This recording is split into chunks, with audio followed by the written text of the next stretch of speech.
Imagine discovering your entire world crumbling before your eyes. Not just by the hands of your husband, but by the one person you trusted unconditionally, your own sister. She didn't just steal my husband, she got pregnant with his child. Or so I thought. But at their scandalous celebration, I arrived with a truth so devastating, it shattered their carefully constructed lies, and brought him to his knees. For 3 blissful years, I didn't have to imagine such a horror. My life with Richard was a meticulously crafted mosaic of quiet joy and unwavering trust. Our mornings began with the soft rustle of sheets and the shared warmth of coffee on the patio, discussing the mundane beauty of the day ahead. Richard, with his kind eyes and steady hands, was everything I had ever dreamed of in a partner. A gentle giant who made me feel safe and cherished. He had a way of looking at me, a silent reverence, that spoke volumes of his devotion. Our evenings were filled with comfortable silences, shared laughter over a bad movie, or planning our next weekend getaway to a quaint bed and breakfast. We talked about children, about renovating the kitchen, about growing old together in the charming suburban house we had made our home. Every anniversary, he'd fill the house with lilies, my favorite, and prepare my grandmother's lasagna recipe, a dish he'd perfected just for me. It wasn't a whirlwind romance, it was something deeper. A slow burn of absolute certainty, built on mutual respect, and an almost telepathic understanding. We were, in every sense of the word, partners. Beyond Richard, there was Eleanor, my younger sister, my confidant, my shadow. There were only 2 years between us, but Eleanor had always been the more effervescent, the brighter spark. I, the quieter older sister, often found myself basking in her glow. We shared everything. Clothes, secrets, childhood dreams, and the unwavering belief that no matter what, we'd always have each other. Our bond was a foundational pillar of my existence. As immutable as the sky, Eleanor had been my maid of honor, weeping tears of genuine joy as I walked down the aisle to Richard. She was a constant presence in our lives, our Sunday dinners evolving into a weekly tradition, filled with her infectious laughter and lively anecdotes about her latest adventures. Richard adored her too, treating her like his own sister, and I never once harbored a flicker of jealousy. Why would I? She was family, an extension of my own heart, and seeing them get along so well only cemented the feeling that my world was perfectly, wonderfully complete. She often joked that Richard was the brother she never had, and I'd just smile, content in the knowledge that the 2 people I loved most in the world loved each other too, in their own unique ways. We were a trio, a fortress of affection.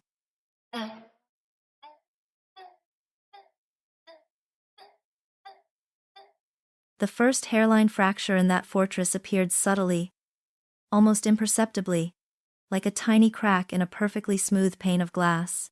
It wasn't a sudden explosion, but a creeping chill that permeated the edges of our once warm home. Richard started coming home later. Not drastically, at first, just after our usual dinner time, with explanations about pressing deadlines or late client calls. I, ever the trusting wife, accepted them without question, perhaps even with a touch of pride in his dedication. He was a successful architect after all, and I understood the demands of his career. But then came the scent. A delicate, floral perfume that wasn't mine. It clung to his shirts, a phantom whisper on his skin when I embraced him goodnight. I'd wrinkle my nose, dismissing it as a colleague's lingering scent from a crowded elevator, or perhaps a spray from an overzealous sales assistant in a store he'd passed through.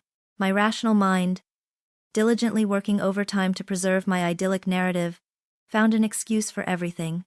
The faint lipstick smudge on his collar, a clumsy handshake with a female client no doubt, the sudden, uncharacteristic irritability about minor things, stress from those pressing deadlines, the distant, sometimes vacant look in his eyes, deep concentration on a complex project. I was a master of self-deception, constructing elaborate mental fortifications against any unsettling truth.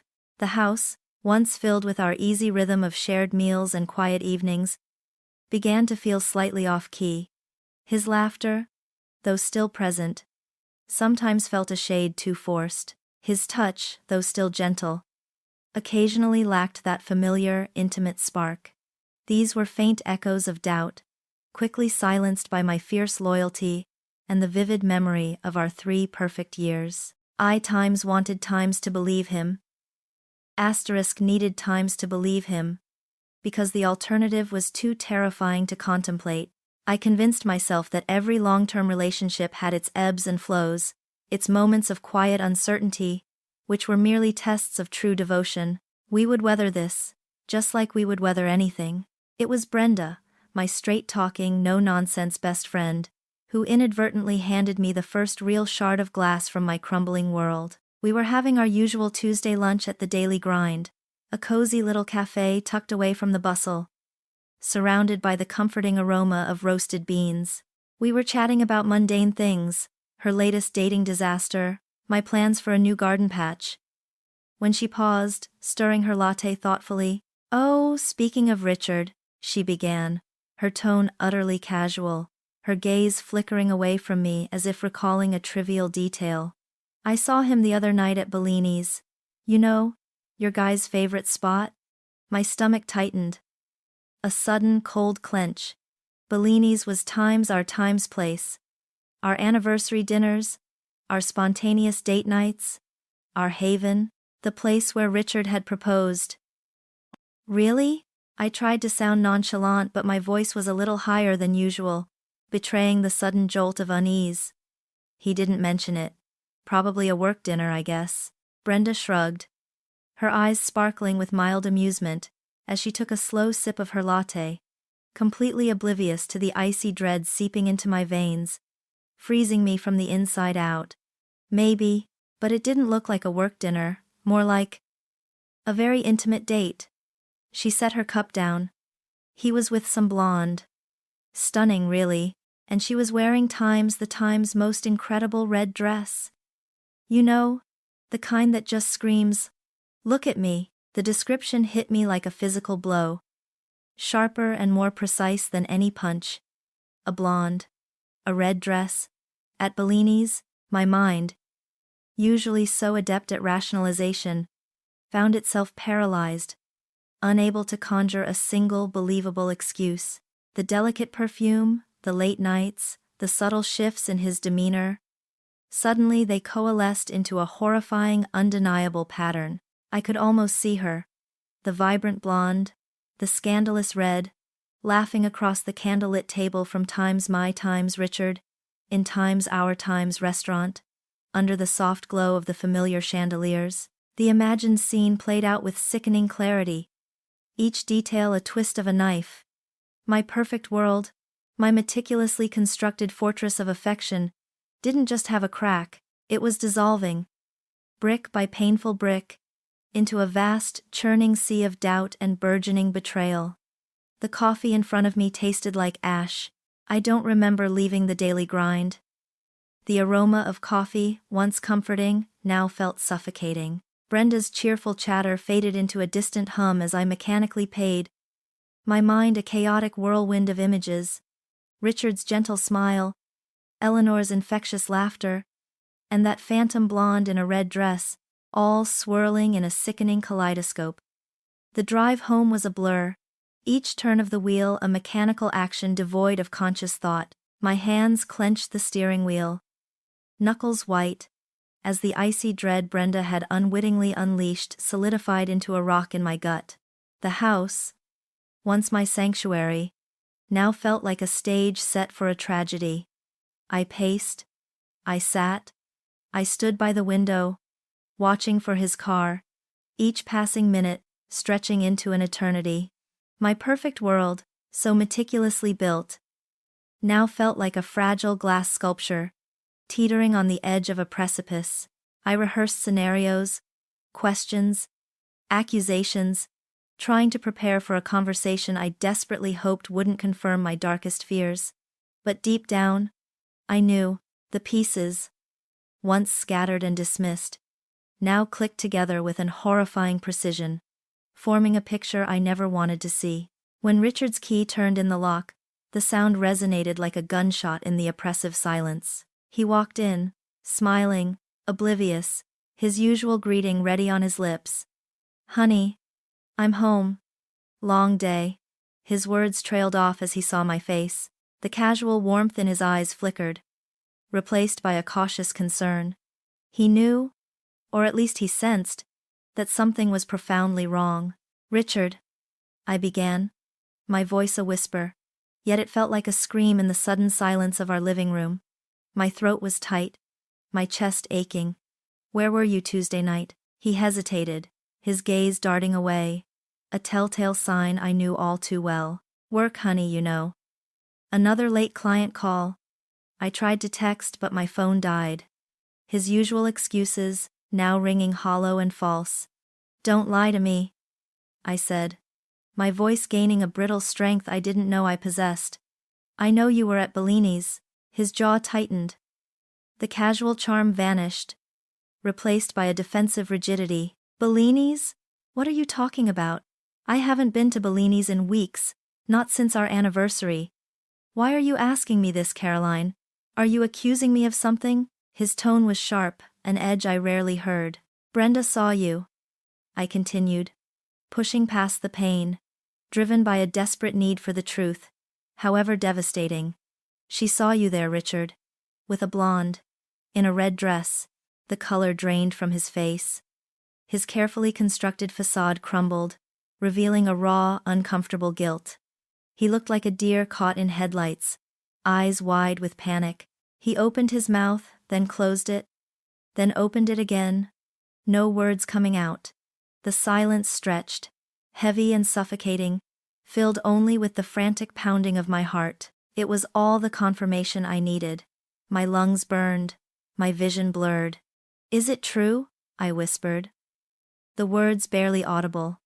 "Are you having an affair, Richard?" He finally slumped onto the sofa, burying his face in his hands.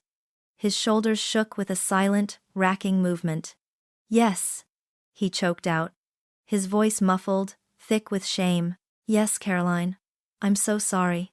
The single word, "yes," detonated in the quiet room, blowing apart everything I thought I knew. It wasn't the scream I expected, or the frantic denial, but the quiet, broken confession that truly shattered me. The air left my lungs in a painful gasp. I felt an invisible hand grip my heart, squeezing until it ached. My vision swam, the familiar room tilting dangerously on its axis. But the worst was yet to come. I walked towards him, my legs leaden, each step an excruciating effort. I needed to know the full extent of the damage. "Who is she, Richard?" I asked, my voice a hollow echo of its former self. "Who is the woman you've been sleeping with?" "The blonde in the red dress?" He lifted his head, his eyes red-rimmed and filled with a despair that mirrored my own. He stared at me, then away, then back, as if battling with himself. The name seemed to catch in his throat, a venomous word he couldn't force out. "Tell me!" I screamed, a raw, primal sound tearing from my chest, finally breaking my composure. "Tell me her name!" His gaze finally met mine, filled with a mixture of terror and resignation. It's Eleanor." The world didn't just tilt, it imploded. The name hit me with the force of a physical blow, sharper and more devastating than any punch. Not just Richard, not just my husband, the man I loved, my partner, my safe haven, but Eleanor, my sister, my confidant, the other half of my soul, the one person I trusted unconditionally, the one who wept tears of joy at my wedding, the one who was family, an extension of my own heart. The betrayal was so profound, so unthinkable. It ripped through the very fabric of my being. My mind couldn't grasp it, couldn't reconcile the two images. My sweet Eleanor, and the woman who had shattered my marriage. My legs gave out beneath me, and I collapsed onto the cold, hard floor, the tears finally coming, hot and furious, as my entire world dissolved into a swirling vortex of agony and disbelief. The fortress wasn't just cracked. It had been leveled, brick by agonizing brick, by the two people I loved most. The cold tile floor pressed against my cheek, a jarring physical reality amidst the surreal chaos in my mind. Richard's muffled apologies were distant echoes, irrelevant sounds in the cacophony of my imploding world. I didn't just cry. I shattered, my body convulsing with a grief so profound, it felt as though my very essence was being ripped from me. Eleanor. The name was a venomous whisper, burning my tongue, searing my soul. It wasn't merely betrayal. It was an amputation.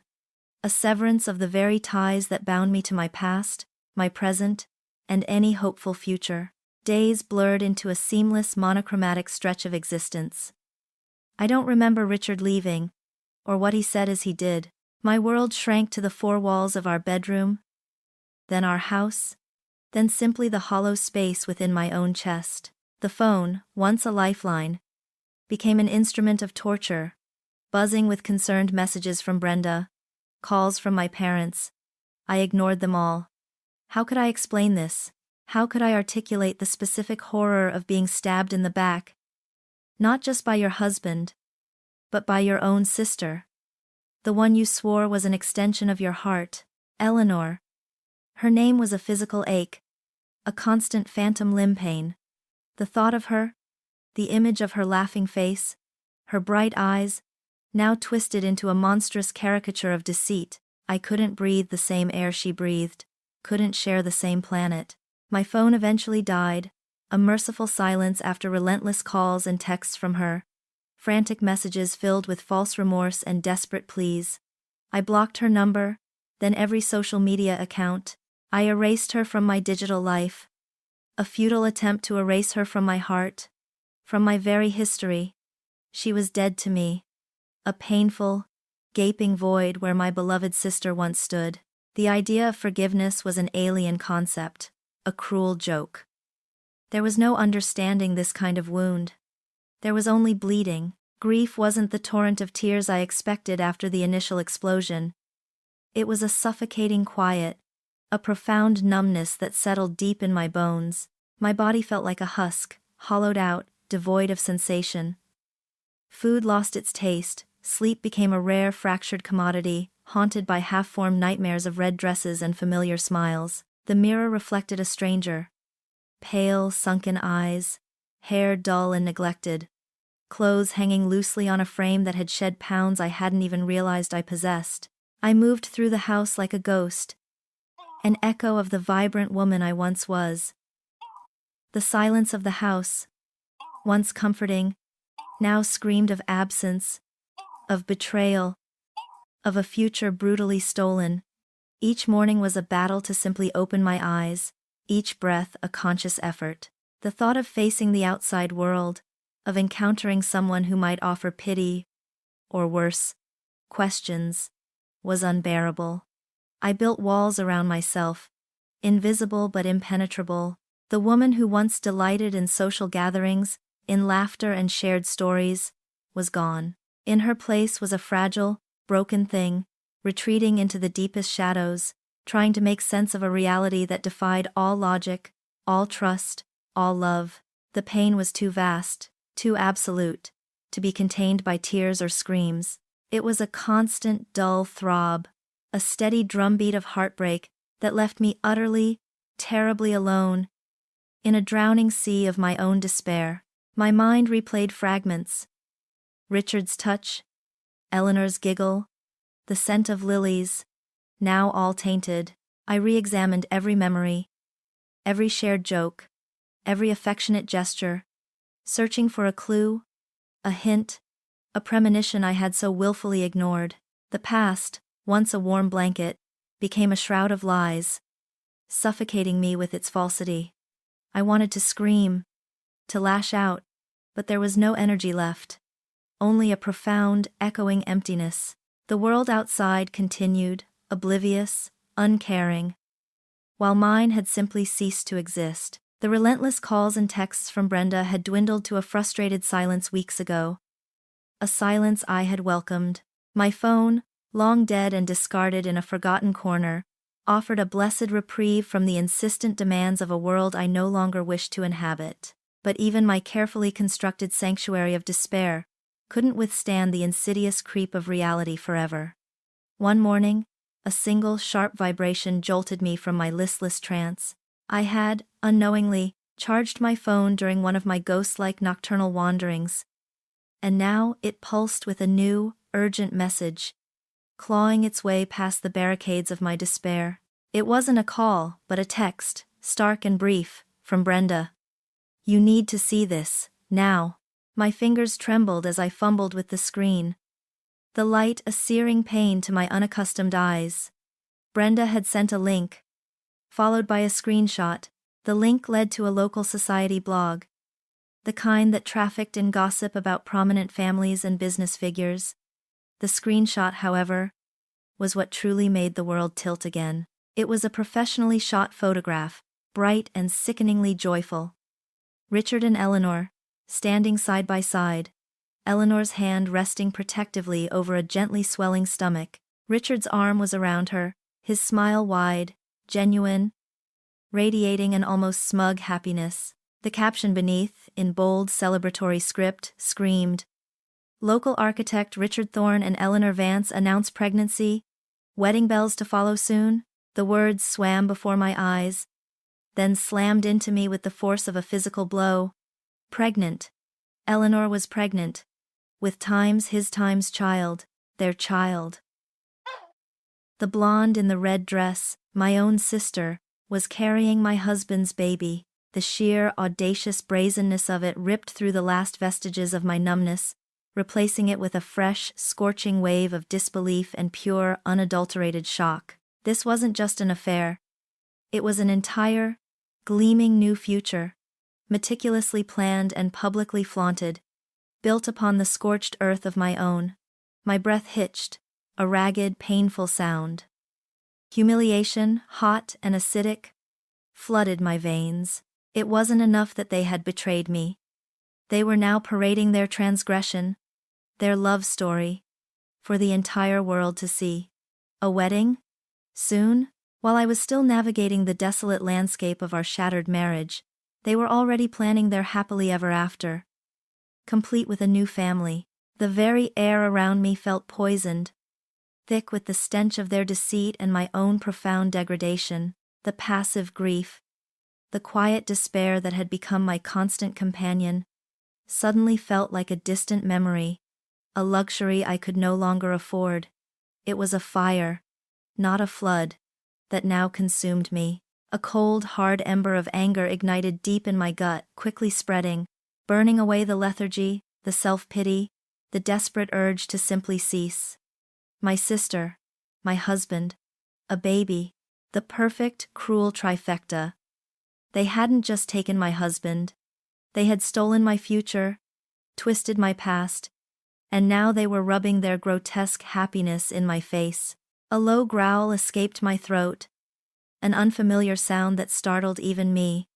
The tears that followed were no longer tears of sorrow or heartbreak, but tears of pure, molten rage. They streamed down my face, hot and furious, washing away the numbness, leaving behind a sharp, exhilarating clarity. I had been a victim long enough. I had drowned in my despair, allowed them to define my pain. But this public mockery, this ultimate insult, was the turning point. My hands, which had felt like useless weights for weeks, clenched into fists. A surge of defiant energy, unfamiliar and potent, coursed through me. My heart, which had felt like a dead thing, began to beat with a fierce, almost desperate rhythm. I wouldn't let them get away with this. I wouldn't allow their brazen announcement to be the final chapter of my story. The image of Eleanor's smug smile, of Richard's proud arm around her, seared itself into my mind. No longer an image of pain, but a galvanizing force. Justice. The word resonated in the hollow chambers of my soul, echoing with a new, powerful purpose. It was time to stop drowning. It was time to fight back. And for the first time in what felt like an eternity, I felt a flicker of something beyond despair. A dangerous, exhilarating resolve. The world might have ceased for a while, but it was about to be reborn. fueled by a scorching inferno of righteous indignation. They wanted to announce their happiness? Fine. I would announce their lies. The inferno of righteous indignation burned away the numbness, leaving a chilling clarity. It was time to act. Divorce proceedings, though agonizing, became my battleground. A necessary evil to sever the ties of a life meticulously poisoned. But even as I navigated the sterile halls of the mediator's office and faced the cold, indifferent gaze of lawyers, a new, subtle disquiet began to gnaw at me. The picture they had painted, Richard, the repentant adulterer, Eleanor, the loving new mother-to-be, the blissful couple building a future on my ruins, started to show faint, almost imperceptible cracks. Eleanor, always the performer, was particularly theatrical during our few unavoidable joint appearances. She'd dab at her eyes with a lace handkerchief, utter soft apologies that felt utterly hollow, and cast demure, expectant glances at Richard, who, to his credit, mostly looked miserable. But it was in the details. The micro-expressions, the fleeting moments when her guard slipped, that I saw the first true anomalies. When the conversation veered, however briefly, to the timeline of the pregnancy, Eleanor's usual vivacity would dim. Her answers became vague, peppered with nervous laughs and carefully rehearsed phrases about divine timing, or the universe working in mysterious ways. She'd avoid direct questions about specific dates, her eyes darting away, never quite meeting mine, and, more strikingly, rarely meeting Richard's. She would pat her belly with an overly tender gesture, almost as if reminding herself of the role she was playing, rather than genuinely connecting with the life within. It was a subtle choreography of evasion, a dance of discomfort that only someone who knew Eleanor intimately could detect. Then there was Walter, Richard's best friend, his confidant, the jovial, ever-present third wheel in our former trio. Walter had always been a man of boisterous laughter and unwavering loyalty, a steadfast anchor in Richard's life. I hadn't seen him much since the betrayal. He, like many, had retreated, unsure how to navigate the wreckage. But he resurfaced at one of the preliminary divorce meetings, ostensibly to offer Richard moral support. He sat a few chairs away from Eleanor, his usual hearty demeanor replaced by a strained quietness. His eyes, usually crinkling with good humor, were shadowed, burdened with a sadness that felt disproportionate to the situation. He barely spoke, offering only terse responses when directly addressed. What struck me most was his behavior around Eleanor. He didn't just avoid eye contact. He seemed physically uncomfortable in her presence. His shoulders were hunched, his hands clasped tightly, and a muscle ticked in his jaw whenever Eleanor spoke, especially when she spoke about the baby. There was a palpable tension emanating from him, a raw unease that prickled my skin and resonated with my own growing suspicion.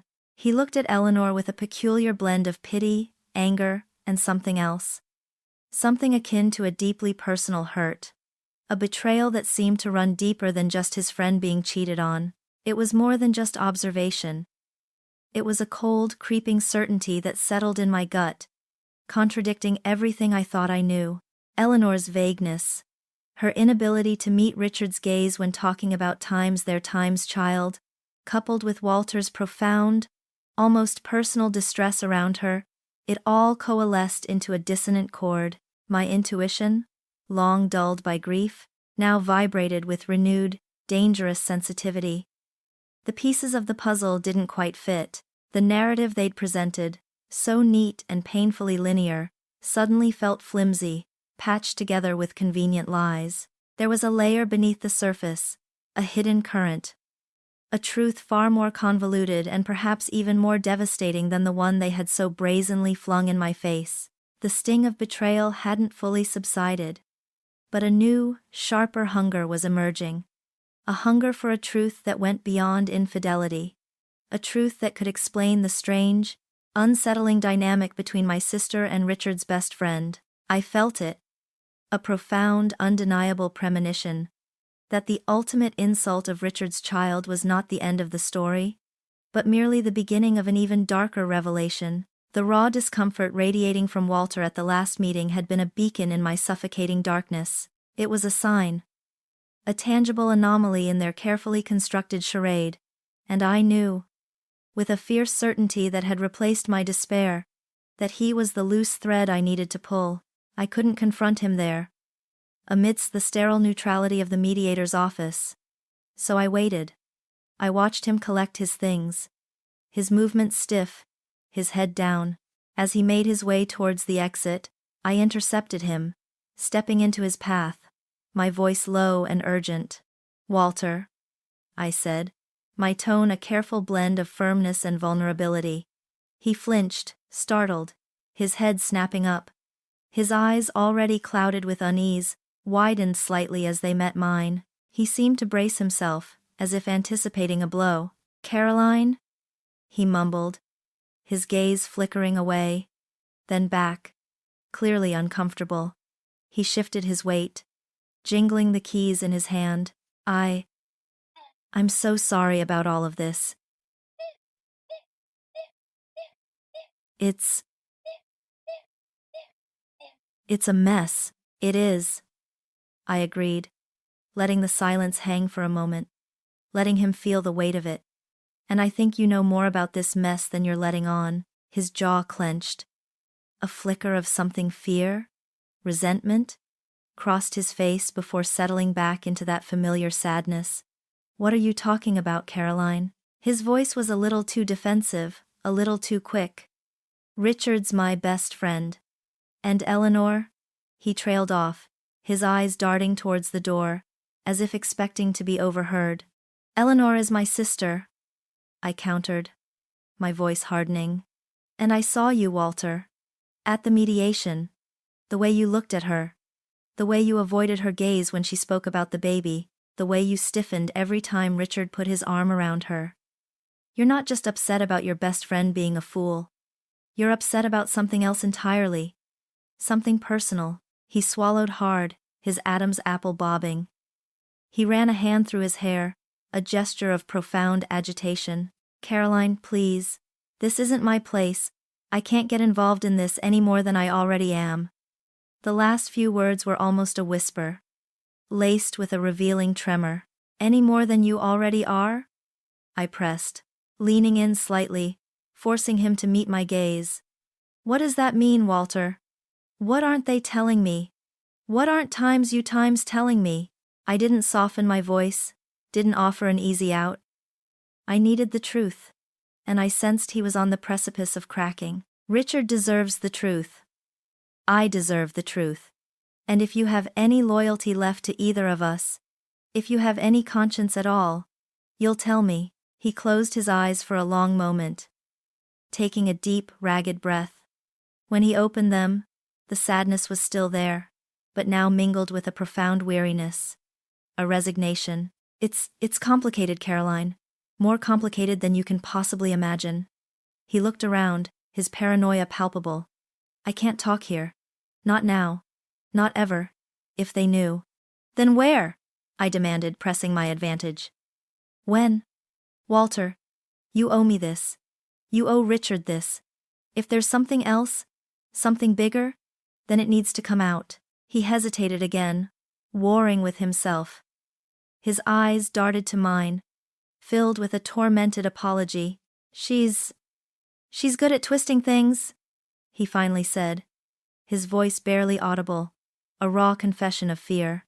"At making people believe what she wants them to believe. And she's very, very convincing." He paused, then sighed, a sound heavy with regret. "Meet me tomorrow morning. 7 a.m. The old coffee shop. The daily grind. Before the crowds. Don't tell anyone. Not Brenda. Not a soul." He looked at me, his gaze intense, burdened. "And be prepared.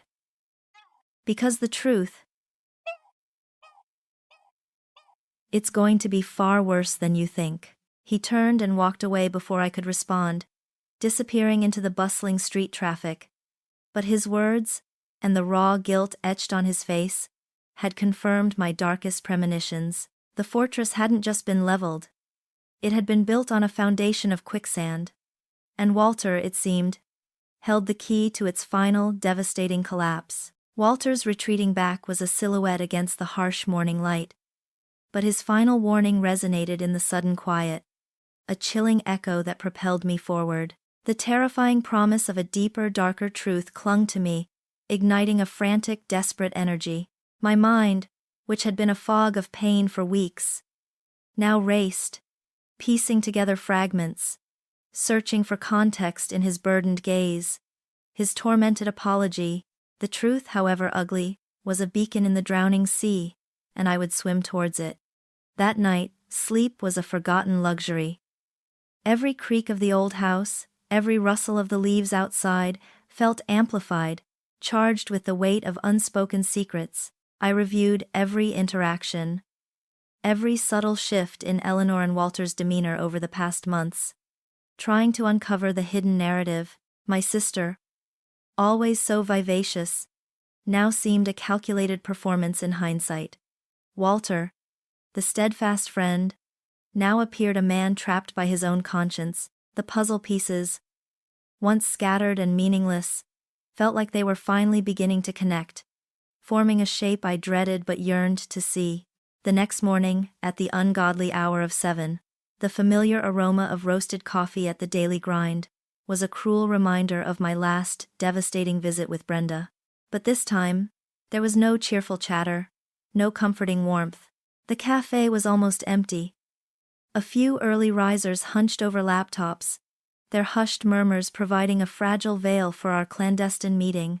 Walter was already there, hunched over a steaming mug, his face etched with a sleepless weariness that mirrored my own. He looked up as I approached, his eyes full of a mixture of dread and a faint nascent hope. "Thank you for coming," I said, sliding into the booth opposite him. My voice was low, strained. He merely nodded, pushing a mug of black coffee towards me, a silent offering. "Caroline, this isn't easy." He took a deep breath, running a hand through his already disheveled hair. "Eleanor, she has a way of getting under your skin, of making you feel like you're the only one who understands her, the only one who can truly help her." His gaze met mine, raw and full of self-loathing. I fell for it too. My breath hitched. You fell for it?" I pressed, a cold dread coiling in my stomach. "What are you saying, Walter?" He winced, his eyes darting away. Before Richard and Eleanor got together, really, she'd been coming to me, complaining about how Richard was distant, how he didn't appreciate her, how I was the one who times saw her, who made her laugh. And I was lonely, and she's persuasive. He finally looked at me, a profound shame etched on his face. We had an affair, Caroline. A secret one. For months. Before Richard even knew what was happening, the world spun again, a fresh wave of nausea washing over me. Eleanor, my sister, not just with Richard, but with Walter too? A knot of disbelief tightened in my chest. Why didn't you say anything? Because she threatened to expose me, to ruin my friendship with Richard, to say I'd taken advantage of her when she was vulnerable, he whispered, his voice thick with bitterness. She controlled the narrative. And then, when she started seeing Richard, she made me promise to keep quiet, said it would destroy your marriage, and she couldn't bear that burden. He scoffed, a dry, humorless sound. The irony. He paused, collecting himself. But then, a few months ago, after she'd moved in with Richard, after the pregnancy announcement, things started to get weird. She'd suddenly become cold towards me, dismissive. And the dates, they never quite added up for me. I started to wonder if she was playing us both. He leaned forward, his voice dropping to a conspiratorial whisper. I have access to some of Richard's old cloud backups, shared albums, even some of Eleanor's old tablet files, from when she used his computer to sync things. I was looking for For anything. For closure, I guess. And I found things, Caroline. Things that don't make sense. The truth, once a distant concept, was now a tangible, terrifying entity. What did you find, Walter? He pulled out an old, beat-up tablet from his bag. Its screen cracked in one corner. It started with messages. He tapped the screen, showing me a series of texts between his own number and Eleanor's, dating back almost a year. The conversations were intimate, flirtatious, filled with pet names and promises of secrecy, clear evidence of their clandestine relationship. They ran concurrently with the period Richard and I were still happily married. And alarmingly, bled into the times. Same times Richard was supposedly beginning his affair with Eleanor. My sister had been juggling both of them. Then came the photos. Hidden in a subfolder, meticulously mislabeled, were pictures of Walter and Eleanor. Candid shots from what looked like secret getaways. A secluded cabin. A beach during the off-season. In some, Eleanor was beaming up at Walter. Her hand on his arm. The picture of adoration. In others, they were kissing. Undeniable proof of a deep, if twisted, intimacy. They were taken at times when Eleanor was supposedly with me, or traveling for work, excuses I had so readily accepted. But the most damning evidence was a video. Walter's hands trembled slightly as he opened the file. It was grainy, clearly recorded on an old phone, and the audio was muffled, but the images were unmistakable. Eleanor, in a dimly lit apartment that wasn't ours. Or Richard's. Her face a mixture of stress and calculated resolve. She was on the phone, her voice barely audible, but certain words cut through the static. Words that sent a fresh jolt of ice through my veins. Can't be Richard's. Dates don't match up. Need to make sure he believes it's his. Walter can't know. For the future. Security, my blood ran cold. The phone in the video wasn't Richard's, nor was it Eleanor's current one. Walter fast-forwarded a bit, pausing at another frame. Eleanor was talking to someone off-screen, a man whose back was to the camera. He needs to think this is his ticket to a family, she was saying, her voice clearer now, hard with a chilling pragmatism. Once he's locked in, the rest will follow. Walter is an inconvenience but manageable. The man off-screen nodded, then placed a reassuring hand on her heavily pregnant stomach. It was the same apartment, the same red dress Brenda had mentioned, the same blonde hair, but the context was agonizingly, monstrously different. Walter paused the video, his face pale. That's an apartment I helped her rent. Secretly. She told me it was her art studio, a private space. I went there sometimes, when Richard was away. That video, it's from weeks before they announced the pregnancy. And the man in it, it's not Richard, it's some other guy she was seeing. A wealthy investor she'd met at a gallery event. She was playing them all, Caroline. Every single one of us. The screen went black, but the images burned behind my eyelids. The intricate web of lies, the cold calculation, the utter heartlessness of it all.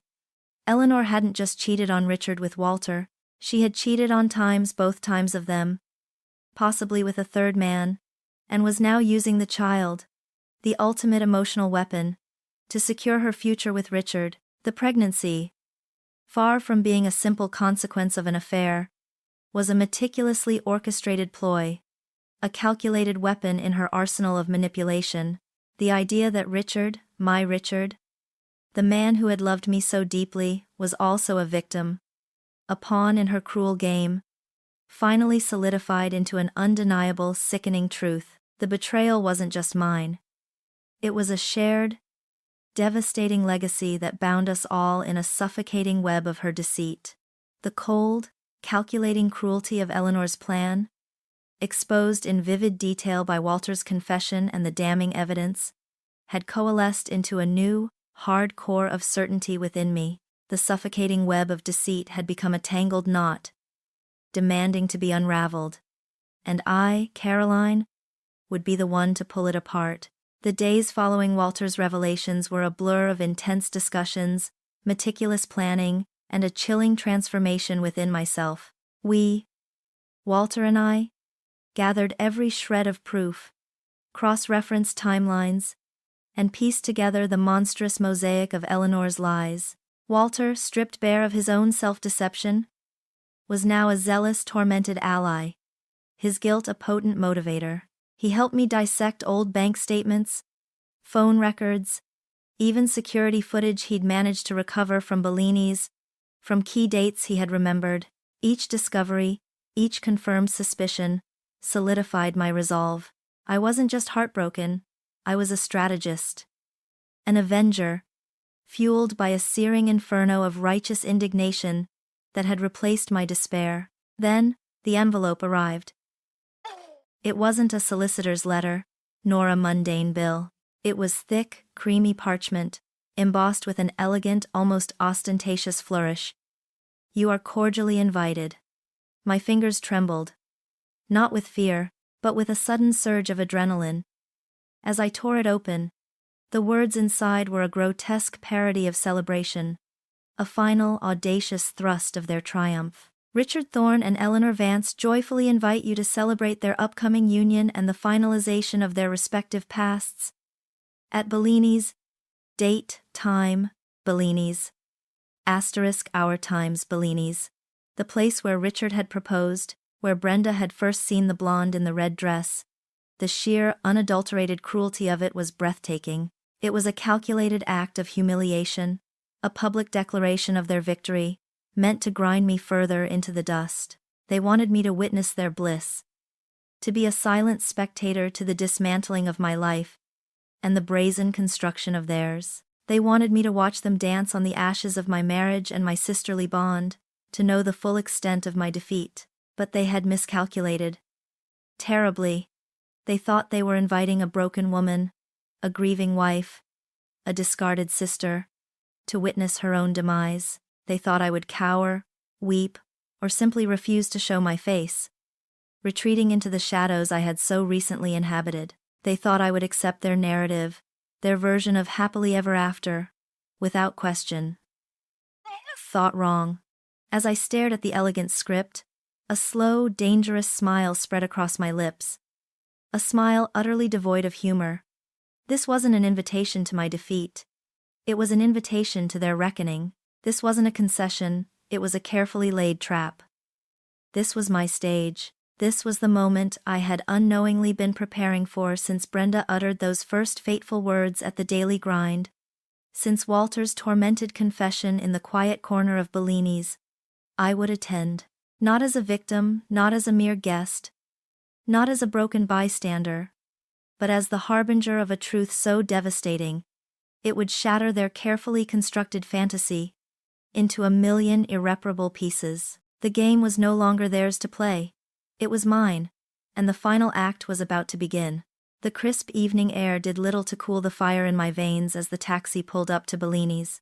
The valet, a young man who once knew Richard's car by heart, gave me a double take, his smile faltering as he registered my presence. I ignored him, my gaze fixed on the familiar facade, now bathed in an unfamiliar glow of celebratory lights. Streamers, tacky and defiant, draped from the awning, and a discreet sign declared it a private event. Private indeed, for the demolition of my life apparently. Stepping out, I straightened the elegant, twilight blue dress I had chosen. Simple, severe, undeniably sharp, a stark contrast to the saccharine festivities within. No red for me tonight. My heels clicked with deliberate precision on the cobblestones, each step a declaration. I wasn't shaking, I wasn't weeping, I wasn't even angry in the frantic way I once was. There was only a profound, almost surgical calm, a laser-like focus on the task ahead. My face, carefully schooled, betrayed nothing of the maelstrom beneath. I was a stranger to myself, yet undeniably potent. Through the large, arched windows, I could see them. The restaurant, once our sanctuary of quiet moments, now vibrated with a loud, almost raucous gaiety. Richard, standing near the ornate fireplace, looked absurdly handsome in a perfectly tailored suit, his arm draped possessively around Eleanor. And Eleanor, she was a vision in a flowing ivory gown, designed no doubt to mimic a wedding dress, her blonde hair shimmering under the soft light of the familiar chandeliers. Her hand, with its newly acquired engagement ring, rested on her visibly swollen stomach, a grotesque tableau of their stolen future. Her laugh, bright and piercing, cut through the din, a sound that once brought me joy, now pure poison. They looked smug, triumphant, utterly oblivious. Taking a deep breath, a quiet internal rallying cry, I pushed open the heavy oak doors. The wave of noise hit me first, then the oppressive warmth of too many people, and finally, the familiar, yet now tainted, aroma of Bellini's famous garlic knots. Heads turned, a hush, almost imperceptible at first, rippled through the room, like stones dropped into a still pond. A few familiar faces, former acquaintances, bridesmaids, even distant cousins of Richard's, stared, their expressions a mixture of shock, pity, and uncomfortable curiosity. They were the supporting cast to my public execution, or so they thought. Richard's head snapped up. His wide, triumphant smile froze on his face, replaced by a flicker of confusion, then alarm. Eleanor, catching his gaze, followed his line of sight, her ivory-clad figure stiffening. Her bright, saccharine smile melted away, leaving a gaping, almost terrified expression. The color drained from her cheeks, making the carefully applied makeup seem stark and mask-like. For a split second, she looked utterly exposed, as if a spotlight had suddenly found her in the dark. I met her gaze directly, unwavering, offering no hint of the emotional turmoil that had consumed me for months. My eyes, I hoped, were portals to a cold, unyielding resolve. I offered a slight, almost imperceptible nod, a gesture of acknowledgement that held no warmth, no forgiveness, only the promise of something far more unsettling. "Caroline?" Richard's voice, a little too loud, a little too forced, broke the silence. He started to move towards me. An awkward, hesitant step. I didn't expect you. Didn't you?" I asked, my voice steady, clear, cutting through the residual tension in the room. I offered him a tight, unfeeling smile that didn't reach my eyes. The invitation was quite explicit. I paused, letting my gaze sweep over the lavish decorations, the eager, expectant faces, and I thought, what kind of sister would I be if I missed such a momentous occasion? My eyes landed back on Eleanor, who stood rooted to the spot, her hand still clutched to her stomach, her chest heaving almost imperceptibly. Her fear, raw and unmistakable, was the only genuine thing about her in that moment. The stage was indeed set, and the performance was about to begin.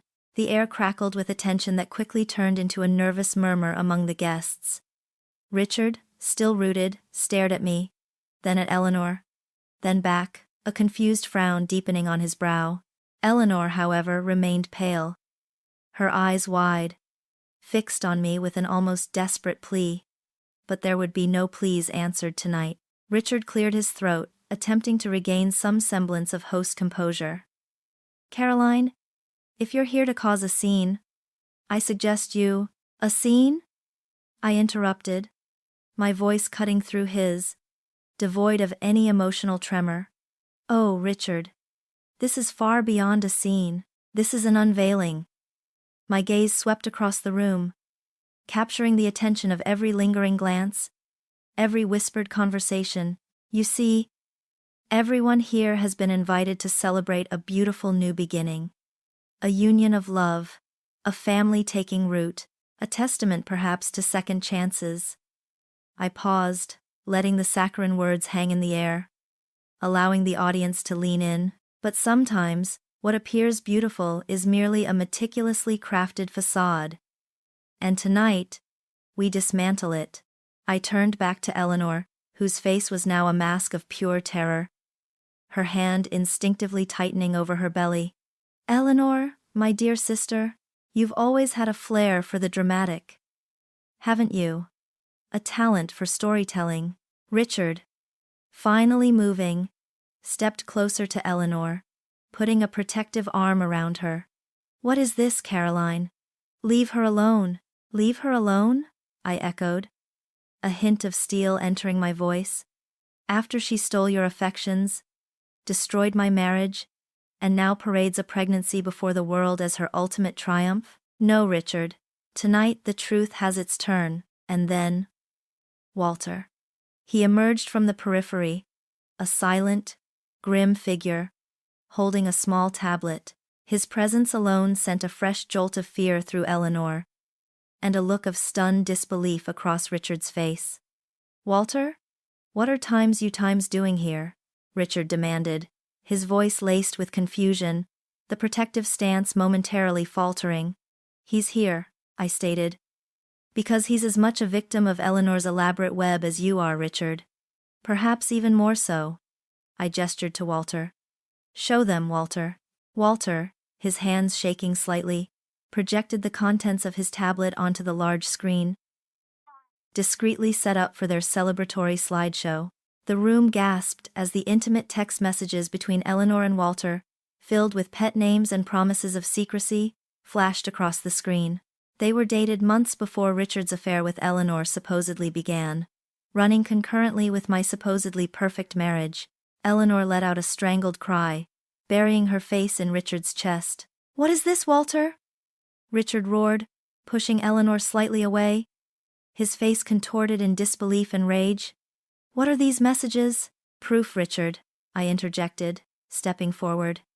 Proof that Eleanor didn't just sleep with you. She slept with Walter too, long before you even looked at her, and she played you both, weaving a narrative of victimhood and desire that suited her own agenda. Then came the photos. Eleanor and Walter, kissing on a secluded beach, in a hidden cabin, pictures of intimate moments, undeniable proof of a secret relationship that directly contradicted the timeline Eleanor had spun for Richard. The whispers in the room grew louder, turning into open gasps. Eleanor began to sob, a theatrical display that felt completely hollow. This is a lie, Eleanor shrieked, finally pulling away from Richard, her eyes wild, darting desperately between me and Walter. Caroline, you're just bitter. Walter, how could you betray me? Betray times you asterisk? Walter's voice, usually booming, was tight with fury and pain. You betrayed times us asterisk, Eleanor. You betrayed Richard. You betrayed me. And you used me to get to him, and the baby. I continued, my voice unwavering, relentless. Let's talk about the baby, Eleanor. The ultimate prize in your manipulative game. I nodded to Walter. He played the video. The grainy footage flickered onto the screen. Eleanor, in a dimly lit apartment, talking on the phone.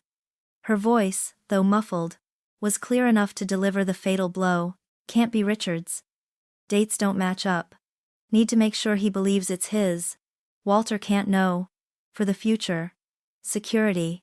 And then, the chilling image of the unknown man, placing a hand on her pregnant stomach, as Eleanor's voice, hard and pragmatic, declared, he needs to think this is his ticket to a family. Once he's locked in, the rest will follow. Walter is an inconvenience, but manageable. A collective gasp swept through Bellini's, a wave of horrified understanding. Richard stumbled back, as if punched, his hands flying to his head. He looked at Eleanor, then at the screen, then at Walter, then back at Eleanor, his face a kaleidoscope of pure, unadulterated devastation. His breathing became ragged, his eyes wide with a terror that finally matched hers. Eleanor, seeing her carefully constructed world collapse, stopped sobbing. Her shoulders slumped, her defiance evaporating, leaving only naked fear and utter defeat. She looked around the room, meeting the shocked, disgusted stares of the guests. Then her gaze fell to her own hands, clasped over her belly. The performance was over. The truth was out. Eleanor, Richard choked out, his voice hoarse, broken, almost unrecognizable. Is it true? Is this baby not mine? She slowly lifted her head, tears streaming down her face, but her eyes held a hollow, defeated emptiness.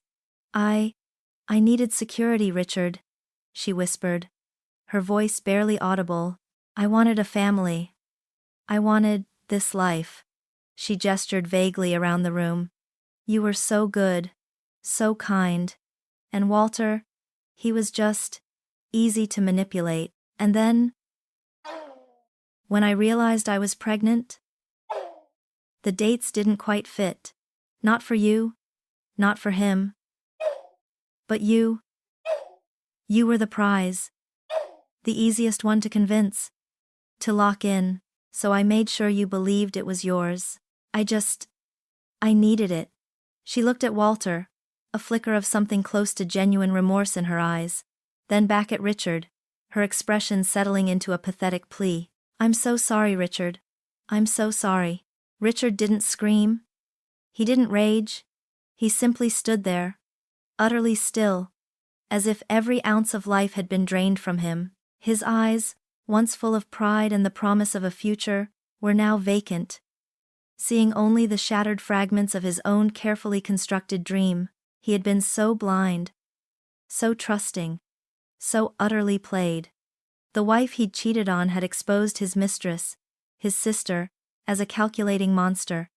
And the child he was so ready to embrace wasn't his. The betrayal, from Eleanor, from Walter, from the very universe he thought he understood, crashed down on him. A low, guttural sound, like a wounded animal, escaped his throat. His legs buckled, and he collapsed to his knees, his hands covering his face, his body racked with silent, heart-wrenching sobs.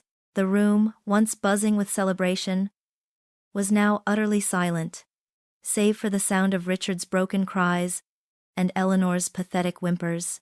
The fortress was not just leveled. It had been utterly vaporized, leaving nothing but dust and the chilling echoes of their monstrous lies.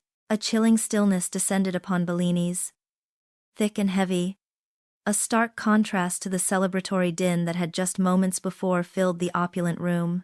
The only sound now was the raw, broken cadence of Richard's sobs, punctuating the silence, each gasp a testament to a world utterly annihilated.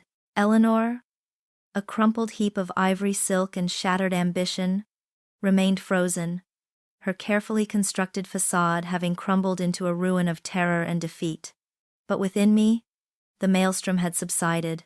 There was no surge of triumph, no satisfaction in their spectacular downfall, only a profound, almost surgical detachment, a quiet sense of duty fulfilled. Their collapse was not my victory. It was merely the clearing of the debris, the bitter end of a long overdue excavation. Richard, still on his knees, slowly lifted his head, his eyes red-rimmed, swollen with tears and sudden desperate hope, as if I were the last lifeboat in his sinking world. He scrambled to his feet, stumbling towards me, his hand reaching out, grasping mine with a desperate, crushing grip. Caroline, he choked out, his voice a raw plea, thick with shame and disbelief. I'm so sorry. I was so blind, so stupid. Please, please take me back. We can fix this. We can start over. I need you. I still love you. He looked at me then, his desperate face etched with the weight of his own sudden devastation. The man who had shattered my world, then watched it shatter his. But the reflection I saw was no longer a mirror of my own past pain. It was a distorted image of a man clinging to a dream he had sacrificed, a past I had outgrown. I gently, but firmly, pulled my hand from his grasp. His fingers lingered for a second, then fell away, limp and defeated. No, Richard, I said, my voice clear and steady, cutting through his pleas like a surgeon's scalpel. It held no anger, no triumph, just an unyielding finality. You don't need me. You need an escape, and I am no longer your escape hatch. His mouth opened to protest, but I continued, my gaze unwavering, sweeping past him to Eleanor, who had now lifted her head, her face a pale canvas of terror and regret. For months I drowned in the pain you both inflicted. I let your choices define me, reduce me to a victim. I believed the lies, the betrayal, the humiliation. But that woman, that heartbroken wife, She's gone. My voice gained a quiet, unwavering strength. You didn't just take my marriage, Richard. You showed me the true cost of blind trust. And in doing so, you forced me to find a strength I never knew I possessed. I didn't just survive. I rebuilt myself, brick by painful brick. Not for you, but for me. Walter, who had stood silently by, a grim sentinel, offered me a faint, almost imperceptible nod of support, a silent acknowledgement of the path I had walked. He, too, understood the weight of her deceit. There is no us to fix, I continued, my voice resonating with newfound conviction. There is no starting over with the ghost of a perfect life that never truly existed. You were a chapter, Richard. A painful one, yes, but a closed one. And Eleanor. I looked at my sister, whose eyes pleaded with a desperation I now saw for what it was. Self-pity, not remorse. She was a lesson, albeit a brutal one, in self-preservation, a reminder that sometimes, the sharpest blades are hidden in the most familiar hands. I took one last look at them. Richard on his knees, his face buried in his hands, his sobs tearing at the quiet. Eleanor huddled, broken, stripped bare of her manipulative facade, a tableau of their self-inflicted ruin. The applause I had sought was not for their downfall, but for my own liberation. I had found my closure, not in their agony, but in my own unwavering resolve, my rediscovered self-worth. Turning on my heel, I walked towards the heavy oak doors, not looking back. The celebratory lights of Bellini's faded behind me, and I stepped out into the cool night air, finally free, leaving the wreckage of my past, and the architects of its destruction, far behind. My world, once shattered, was finally, irrevocably mine to rebuild, on my own terms. Months unfurled like quiet sails on a calm sea, carrying me far from the tumultuous shores of Bellini's, and the ruins I'd left behind. The sting of that night, sharp and exhilarating in its finality, slowly mellowed into a dull ache, then simply a memory. I didn't run. I moved with deliberate intention. My new home, a sun-drenched cottage nestled in a quiet tree-lined suburb miles from my old life, was a canvas I painted with intention, each choice a brushstroke of newfound autonomy. There were no ghosts here, only the scent of fresh paint, newly blooming hydrangeas in the garden I tended myself, and the quiet hum of my own peaceful existence. The frantic energy that had fueled my quest for truth subsided, replaced by a profound, unhurried peace. I rediscovered the woman I was before the betrayal, the one who loved to read late into the night, who found joy in baking artisanal bread, who cherished quiet mornings with a cup of tea and the rustle of newspaper pages. My work, once a means to an end, became a renewed source of passion. I embraced a challenging project, pouring my focus into it, finding a deep satisfaction in building something real, something honest, with my own hands and mind. Brenda, my steadfast friend, slowly coaxed me back into the world. Our Tuesday lunches resuming, but now filled with genuine laughter and discussions about futures untainted by deceit. I was no longer a victim. I was simply Caroline, navigating my own path, choosing joy. It was at one of those quiet, local community events that I met Arthur. Not in a whirlwind, cinematic rush, but with the gentle, reassuring pace of a summer evening. He was a local librarian, with kind, discerning eyes and a quiet humor that felt like coming home. There was no pretense, no grand declarations, just an easy understanding, a shared appreciation for silence and honest conversation. He didn't try to fix me, or fill a void. He simply saw me, the whole of me. The woman who had loved deeply, been betrayed profoundly, and rebuilt herself with formidable strength. He admired my scars without needing to delve into their creation. And he offered a steady hand, not to lead, but to walk beside. Our first date was a quiet coffee, our second a walk through the local botanical gardens, and each step felt less like a desperate reach for happiness and more like a natural blossoming, rooted in mutual respect and genuine affection. With Arthur, love felt like sunshine, gentle and warm, nurturing new growth rather than scorching old wounds. News of the others filtered through occasionally, whispers from a world I no longer inhabited. Eleanor's carefully constructed empire had crumbled in a spectacular fashion. The wealthy investor, realizing he was merely another pawn in her game, quickly severed ties. Her public humiliation was absolute, her reputation in tatters. She vanished from the social scene, reportedly moving back to her parents, a fallen queen stripped of her deceitful crown.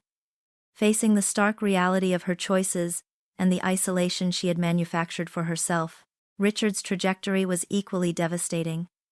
The revelation of Eleanor's betrayal, coupled with the crushing knowledge that the baby he had embraced as his own was not his, had sent him into a profound spiral. He faced an investigation at his firm for misusing company resources. Walter's careful detective work had unearthed more than just personal texts, and his professional standing took a severe hit. His once proud demeanor was replaced by a haunted, perpetually regretful expression. I heard he tried to make amends with Walter, a clumsy, broken effort. But their friendship, like so much else, remained in ruins. Walter, for his part, had found his own measure of peace. He'd apologized to Richard, then taken a long leave of absence, retreating to process his own grief and betrayal, emerging a quieter, wiser man. We exchanged a few emails, a mutual acknowledgement of our shared, painful journey, but our paths were distinct now. I often thought about them, not with anger, but with a detached sort of empathy. The past was a landscape I had navigated, a treacherous terrain I had survived, but it no longer held me captive. I had learned that forgiveness wasn't about condoning their actions, but about releasing myself from the burden of their cruelty. My happiness, once tied to the illusion of a perfect life, was now something more resilient, more authentic. It was built on truth, on self-acceptance, and on the quiet, profound joy of a life chosen, crafted, and loved. By me, for me. Arthur and I planted a small rosebush in our garden, its tender shoots reaching for the sun, a symbol of new beginnings, of hope, and of a future unburdened by shadows. My world wasn't just rebuilt, it was reimagined, more beautiful and true than anything I could have ever dreamed.